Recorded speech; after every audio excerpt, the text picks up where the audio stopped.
Breaking news: if you or someone you know uses a blue badge for parking, you'll want to stop what you're doing and listen closely, because misunderstanding the rules around blue badge parking could cost you up to £1,000 in fines. Yes, even if you've had your badge for years and think you know the system inside and out. Shocking as it may seem, there are hidden rules and often overlooked details that many drivers are still getting wrong. And in some cases, the consequences are more than just a financial sting. You could actually lose your blue badge entirely.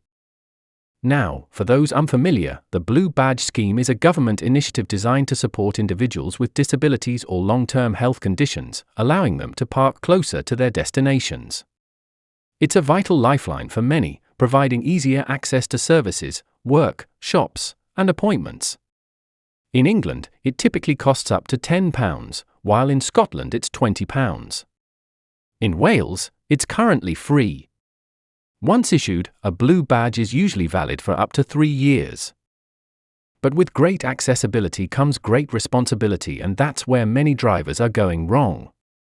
Mobility experts are sounding the alarm, urging badge holders to pay close attention to the rules. Daniel Swain, a mobility specialist at Seacroft Mobility, has seen countless drivers get into trouble, often without even realizing they've broken the rules. According to him, the misconception that a blue badge is a free pass to park anywhere without worry is incredibly common. And that false belief? It's leading to serious consequences. As Daniel explains, it's a really common problem. Most people think their blue badge is a license to park anywhere for free, but that's just not the case. Different councils, and even individual private car parks, have their own rules. A simple mistake could cost you hundreds in fines or, in the worst cases, result in your badge being taken away. Let's break that down. One of the most widespread mistakes is assuming that a blue badge automatically gives you free parking wherever you go. This is especially risky when it comes to private car parks, like those at supermarkets, shopping centers, and hospitals. These facilities often have their own regulations, and a blue badge doesn't override them. Just because you're displaying the badge doesn't mean you're exempt from payment. In many of these private lots, drivers still need to register their vehicle, pay for a ticket, or follow a time restriction. Failing to do so could result in a fine, and unfortunately, pleading ignorance usually won't get you off the hook. Next up, the parking clock. This is a detail that many badge holders either overlook or forget entirely, especially when parking on yellow lines. In many locations, blue badge holders are allowed to park on single or double yellow lines, typically for up to 3 hours. But there's a catch: you must display your parking clock alongside your badge, clearly showing the time you arrived. If the clock isn't visible, or if you've exceeded the allowed time, enforcement officers are well within their rights to issue a penalty. And these aren't just small fines, they can be as high as £70 or more, depending on local authority rules. All of this can be avoided with one simple habit: making sure both your badge and parking clock are clearly displayed on your dashboard every time you park. Now, here's a rule that catches more people out than you'd think, and it's one that could cost you the most. A blue badge is issued to a specific person for their personal use.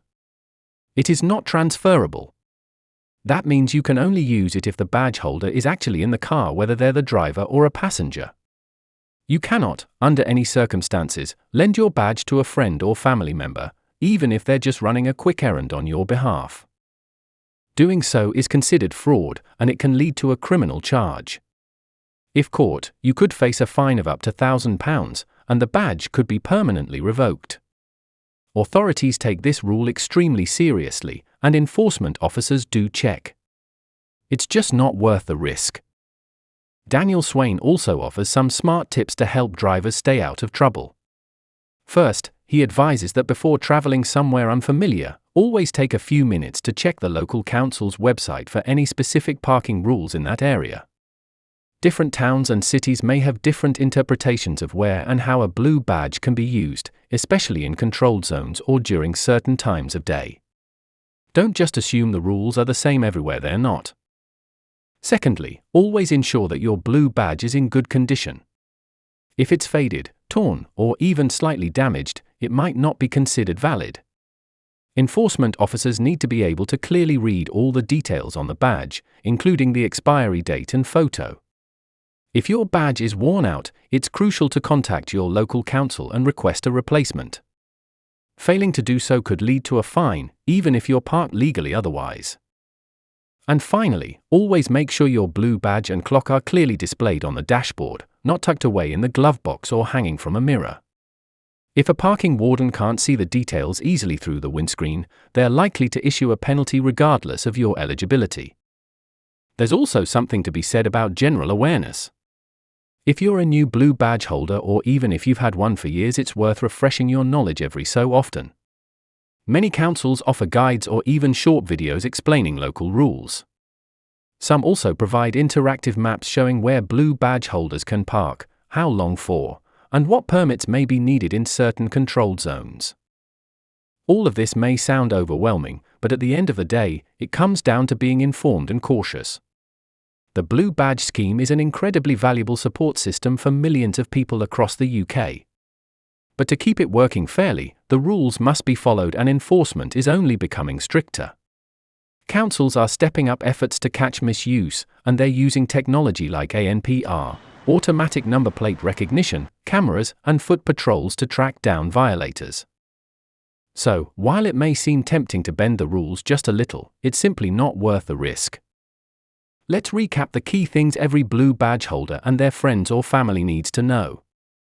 Never assume parking is free, especially in private car parks like supermarkets or hospitals.